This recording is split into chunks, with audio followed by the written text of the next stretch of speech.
নামাজ পড়ছে একজন ব্যক্তি, সে আল্লাহর সাথে সরাসরি কথা বলছে, তার পাশে কথা বলা জায়েজ নেই।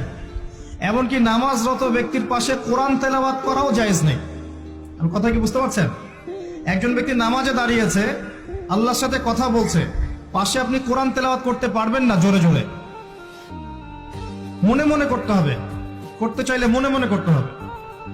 অনেক সময় মসজিদের ভিতরে দেখবেন নামাজ পড়া হচ্ছে, শোরগোল করছে। নবী সাল্লাল্লাহু আলাইহি ওয়াসাল্লাম বলেছিলেন, আখিরুজ জামানে, তিরমিজিতে আছে হাদিসটা, আখিরুজ জামানে ইসলামের নামটুকু থাকবে, ইসলামের প্রকৃত বিষয়গুলো থাকবে না। কোরআনের মাসহাফ থাকবে, যে মাসহাফ, কোরআনের মাসহাফটা থাকবে, এর শিক্ষাগুলো থাকবে না। মসজিদগুলো হবে চাকচিক্যময়, কিন্তু মসজিদ হবে হেদায়েত শূন্য। আর চতুর্থ লাইনটা আরো ভয়ঙ্কর। 4 নম্বর লাইনে গিয়ে নবীজি বলেছেন সাল্লাল্লাহু আলাইহি ওয়াসাল্লাম, আসমানের নিচে জমিনের উপরে আল্লাহর সবচেয়ে নিকৃষ্ট সৃষ্টি হবেন এক শ্রেণীর আলেম, যাদের থেকে ফিতনা ছড়াবে এবং তাদের দিকেই ফিতনা ফিরে আসবে।